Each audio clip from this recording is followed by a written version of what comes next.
se retrouve aujourd'hui pour une nouvelle vidéo qui sera une vidéo face cam, comme vous le voyez. Ça fait très longtemps, je suis rouillée, je suis désolée. Et on va surtout faire une vidéo comparative entre ma Kindle, je vais peut-être vous l'ouvrir, ce sera un petit peu plus simple, ma Kindle juste là et ma nouvelle liseuse qui est une Kobo. Je trouve ça intéressant, en fait les deux sont souvent opposés, donc là c'est la Paperwhite qui date d'il y a quelques années maintenant, je crois que ça fait 5 ans que je l'ai. Ça fait un moment que j'utilise une liseuse, j'adore ça, je ne lis pas sur mon téléphone, je ne supporte pas la lumière bleue, je suis migraineuse, je fais des migraines ophtalmiques et des migraines, je sais pas comment on dit, mais voilà.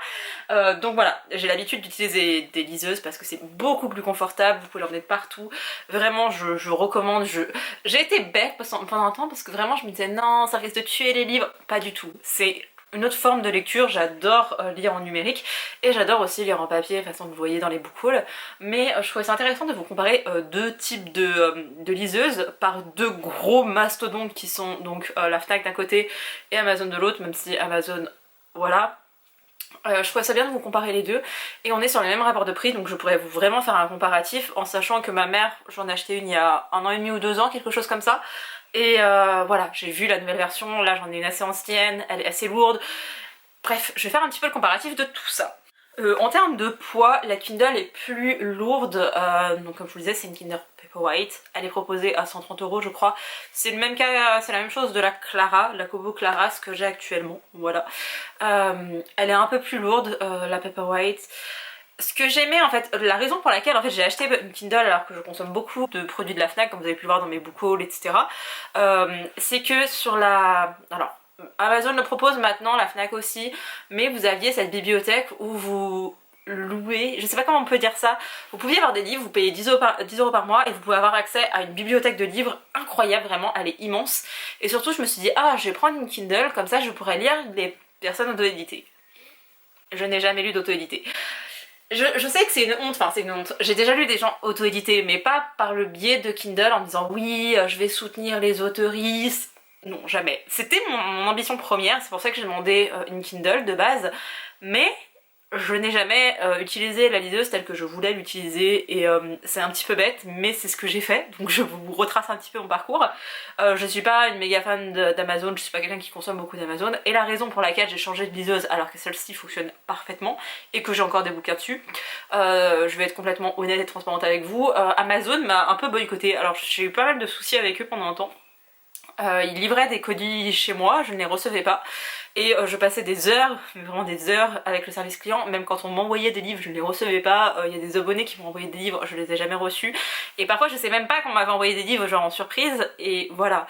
Je crois que j'ai encore ma wishlist dans la barre d'infos, il faudrait que je mette sur Booknode ou sur Livre Addict. Je me suis créé un compte Livre Addict, donc il faudrait que je mette tout ça à jour, genre tous les livres que j'ai lus et qui sont derrière moi, et tous les livres de ma palle, et tous ceux que j'ai lus en numérique ou ceux que j'ai revendus depuis, enfin bref, ça va être un gros travail, et là j'ai pas très envie de le faire, mais voilà, j'ai eu des soucis avec Amazon, j'arrivais plus à commander chez eux, quand j'ai vraiment besoin de quelque chose, je demande à mon frère de commander, il habite à côté de chez moi, donc voilà.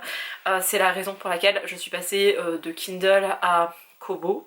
La deuxième raison qui est un petit peu bête, mais c'est clairement ce que j'ai fait, Margot est venue chez moi il y a un moment déjà, et c'est à peu près au même moment où je commençais à réfléchir sur une nouvelle liseuse, et elle m'a parlé de la Kobo Clara qu'elle aimait beaucoup, et bah du coup comme je suis une grosse consommatrice de produits de la Fnac, et bien j'ai acheté une liseuse à la Fnac parce que c'était plus logique pour moi. Elle est arrivée assez rapidement, enfin de toute façon les mêmes services sont proposés sur Amazon et avec la Fnac. Personnellement moi je suis une cliente premium, OnePlus, je sais plus comment ils appellent ça.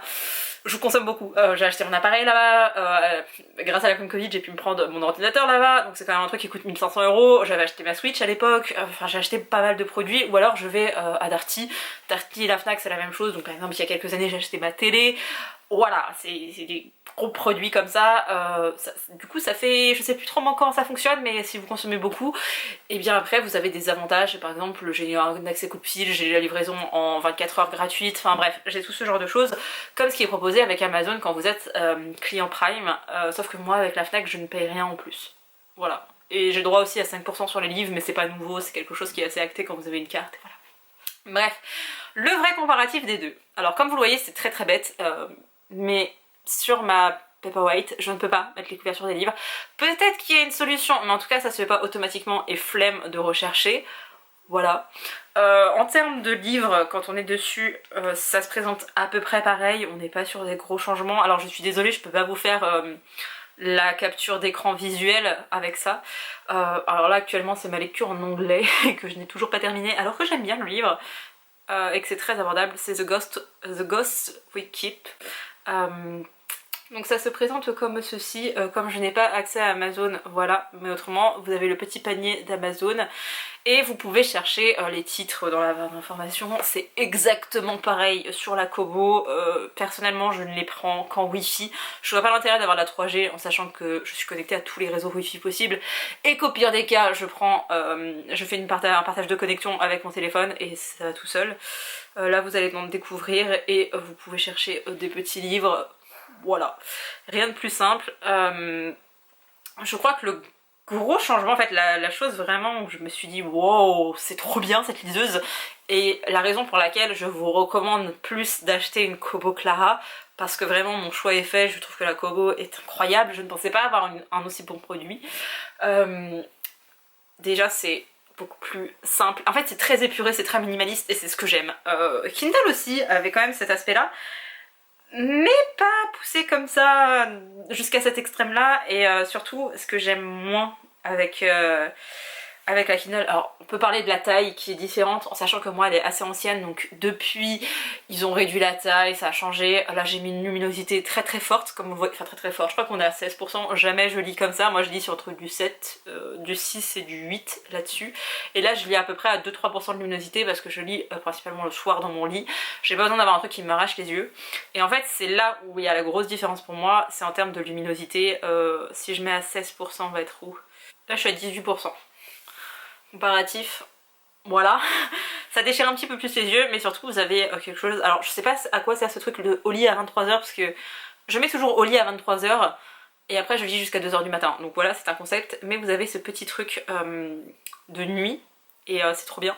C'est qu'en fait la liseuse va d'elle-même changer la luminosité, c'est-à-dire qu'on va passer d'une lumière blanche à une lumière un peu plus jaunâtre. Au début ça me gênait un petit peu et maintenant je trouve que c'est un tel confort de lecture où vraiment il fait nuit, vous êtes dans votre lit et vous n'avez pas ce truc de oh ça m'arrache les yeux, non, ça se lit tout seul. Des fois je suis à 1% et la luminosité est nickel. J'ai un peu plus de mal à régler la luminosité avec la Kindle, mais autrement c'est assez semblable en fait, les deux produits sont assez semblables. Ça va plutôt, enfin votre choix va plutôt se porter sur est-ce que je consomme plus Amazon et j'ai envie de donner mon argent à Amazon, ou est-ce que j'ai envie de donner mon argent à la Fnac et je consomme plus de produits à la Fnac. C'est juste ça pour moi la grosse différence. Là c'est un détail pour la luminosité, moi c'est un confort des lectures, donc clairement c'est ce qui me fait que maintenant je me dis ah je préfère avoir celle-ci que celle-là, le poids aussi, mais c'est trompeur parce que ma Kobo j'ai toujours pas acheté de coque, et d'ailleurs ma coque je vais sûrement l'acheter sur Amazon, donc voilà. Là j'ai ma coque, du coup ça fait un petit peu plus de poids, c'est pas non plus énorme, mais voilà, c'est le petit truc, c'est ça s'éteint automatiquement quand vous fermez votre petit livre, et voilà. J'aime bien le côté livre en fait de ma liseuse avec cette pochette, c'est ridicule mais c'est complètement ce que je fais. Donc voilà, moi c'est la raison pour laquelle je préfère ma Kobo maintenant, mais c'est quelque chose, je peux vraiment pas vous inciter ou ce genre de choses, je préfère c'est plus léger, c'est plus petit, je trouve que l'écran est bon. Ce que j'adore, alors c'est un détail, c'est un petit élément, mais alors bon, pareil, vous la voyez en noir et blanche, c'est pareil de l'autre côté, je n'ai pas pris de liseuse en couleur parce que je ne lis pas les graphiques sur ma liseuse. Si vous voulez lire des graphiques sur votre liseuse, c'est tout à fait possible de les avoir colorés, sauf qu'on n'est plus du tout sur la même gamme de prix. Là on est à 130 €, on va plutôt être sur 200 voire 300 € pour une liseuse où on peut lire des graphiques, enfin c'est plus agréable de lire des graphiques quand on a la couleur, quand le roman ou le manga est en couleur, même si les mangas sont pas en couleur, mais vous voyez ce que je veux dire. Voilà, c'est un détail. Personnellement je préfère le papier pour tout ce qui est graphique. Et le deuxième élément ce serait quand vous terminez un bouquin, on va vous expliquer, enfin on va vous faire un petit récap de votre rythme de lecture, donc combien de temps vous avez passé sur la lecture de manière active, combien de temps il vous faut par page, et je trouve ça hyper intéressant parce que j'arrive jamais à quantifier le nombre de pages que je peux lire en une heure, et en fait grâce à la Kobo je me suis rendu compte que elle m'a indiqué que je lisais en moyenne 2 pages et demie par minute, ce qui est énorme, je pensais pas lire autant, enfin aussi vite. Dessus j'ai déjà lu du thriller et du contemporain, ainsi que de la romance. J'avais zappé, j'ai aussi lu de la romance. Le thriller et le contemporain, enfin surtout le contemporain, je le lis pas très vite. J'ai trouvé ça génial en fait d'avoir cette indication. Je sais que pour de la fantasy, j'aurai un rythme beaucoup plus lent. Et surtout pour de la fantasy, je lis généralement sur des livres parce que j'ai besoin d'une concentration un petit peu plus importante. Même si j'avoue que sur liseuse, je lis plus vite et je pense pas que j'ai les mêmes degrés de concentration. J'ai l'impression de plus bouffer du livre avec une liseuse qu'avec un roman papier, qu'un livre papier de manière générale. C'est qu'une impression, peut-être pas, je sais pas. Mais c'est un peu faux parce que j'ai lu Bonne Nuit Maman et j'ai lu sa suite. J'ai lu Bonne Nuit Maman en papier que j'ai juste là, que j'avais acheté au Quai du Polar. Et j'ai lu sa suite, Chute c'est un secret, parce que je ne pouvais pas attendre et que je voulais pas mettre 20 € dans un livre, enfin dans un livre papier. Du coup j'en ai mis 12 € dans un livre numérique. C'est un peu ridicule mais voilà. J'ai autant, enfin j'ai pas autant aimé parce que c'était pas la même histoire, c'est un peu différent, mais j'étais complètement dedans et prise dans l'histoire et voilà. C'est un peu bête de se référer à ça, enfin c'est un peu bête. Moi j'aime bien ces chiffres, j'aime bien avoir des chiffres, j'aime bien compter combien de livres je lis par an, j'aime bien savoir combien de graphiques j'ai lu, combien de romans, young adult, de thrillers, de ce... Voilà, j'aime bien, je suis une fan des chiffres, comme je suis une fan des post-it, c'est des trucs qui me caractérisent, et j'aime bien avoir des chiffres et savoir un peu... mon rythme de lecture. Pareil, quand il y a un livre qui me plaît moins, du coup je le traîne un petit peu plus. Je trouve ça intéressant d'avoir les stats, en fait, les statistiques de tout ça. C'est un petit élément que personnellement j'aime. Après, si on élargit un petit peu plus le cercle, qu'on parle de littérature numérique, j'achète tous mes livres. Je les achetais déjà sur ma Kindle, à part quand je les avais en service presse NetGalley, mais du coup c'est un service presse NetGalley, c'est un peu différent quand même. Autrement voilà, j'ai toujours payé mes bouquins, ça aussi ça peut jouer. NetGalley c'est très simple, enfin dans beaucoup de choses en fait c'est très simple avec la Kindle.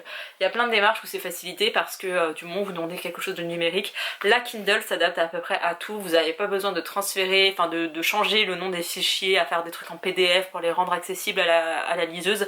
Là où je sais que pour la Kobo c'est un petit peu plus chiant, c'est un petit peu plus casse-gueule, enfin casse-gueule c'est un bien grand mot, mais vous devez faire plus de choses, faut aller sur Calibre je crois pour changer le format du livre, du coup faut connecter votre liseuse à un appareil genre à votre ordinateur ou votre tablette, je sais pas si ça fonctionne sur une tablette mais voilà, c'est un petit truc en plus. Donc encore une fois, si vous avez l'habitude de lire beaucoup avec Amazon, vous achetez vos bouquins sur Amazon, vous craquerez pour une Kindle Paperwhite en sachant que assez régulièrement, donc pour les Prime Days et pour plein d'occasions, les soldes, etc. La liseuse baisse de prix. Moi je l'ai eu à 90 € pour moi et aussi pour ma maman à deux moments différents parce que mon anniversaire était en octobre et j'avais réussi à l'avoir en promo parce qu'on me l'avait offert, donc j'avais quand même checké pour pas que ça coûte trop cher à ma famille. Et pour ma maman quand je lui ai pris, c'était pour la fête des mères je crois, pour son anniversaire, je ne sais plus, enfin bref c'était pas du tout en période de solde et je l'ai aussi eu à 90 € au lieu de 130. Voilà, c'est pas trop... Après on sait que Amazon gagne surtout de l'argent grâce au partage de données plutôt qu'à leurs produits. C'est aussi bien de le rappeler, je vais pas cracher sur Amazon et dire que c'est de la merde parce que je consomme Amazon et clairement si je ne consommais pas Amazon j'en aurais pour beaucoup plus cher, donc c'est aussi cette solution de facilité. Mais voilà, c'est une super liseuse, je cracherai pas dessus, j'ai encore des bouquins dessus en anglais, en français pour certains parce que j'avais acheté pas mal de livres que j'avais déjà en version papier. Je sais que des gens qui achètent une version papier après se permettent de télécharger la version numérique gratuitement. C'est un vrai débat. Personnellement je serais pour qu'on ait une sorte de flashcode avec le bouquin pour qu'on puisse l'avoir en numérique sans avoir à payer de frais supplémentaires. C'est ce que fait par exemple MXM Bookmark, qui s'appelle plus MXM Bookmark, qui s'appelle que Bookmark. Quand vous achetez un format papier de leur livre, ils vous donnent le EPUB, en fait le e-book qui va avec, et trop bien. C'est vraiment, c'est ce genre de choses qu'il faudrait faire pour toutes les maisons d'édition, surtout pour les grosses maisons d'édition, et malheureusement ceux qui font ça c'est les petites. Pareil, genre les éditions du Chat Noir, leur livre papier coûte 20 €, leur livre numérique coûte entre 2, 3 € et 5 €. C'est que dalle, enfin vraiment c'est pas cher, tandis que pour des bouquins de Albin Michel par exemple, le format papier va coûter 24 € et le format numérique va coûter entre 12 et 17 €.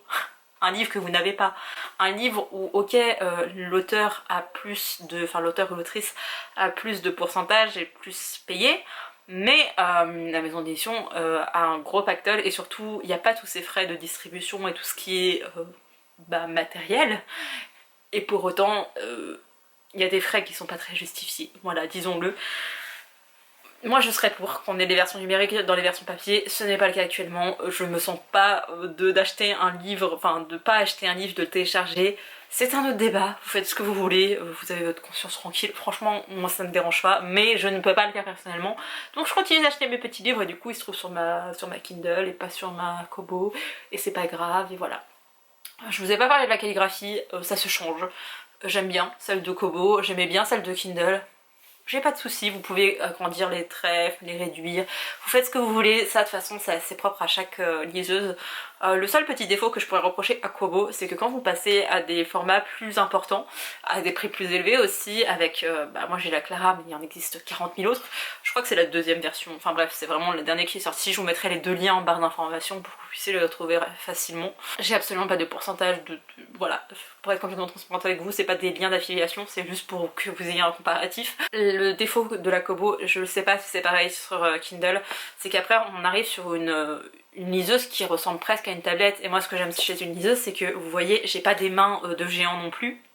Bon je fais 1m70 donc ça joue aussi peut-être, mais voilà, je peux les prendre dans les mains, quand je suis calée dans mon lit, je juste à reposer mon poignet, mais c'était pareil avec la Kindle, et tu lis tranquille, pépère dans ton lit, trop bien.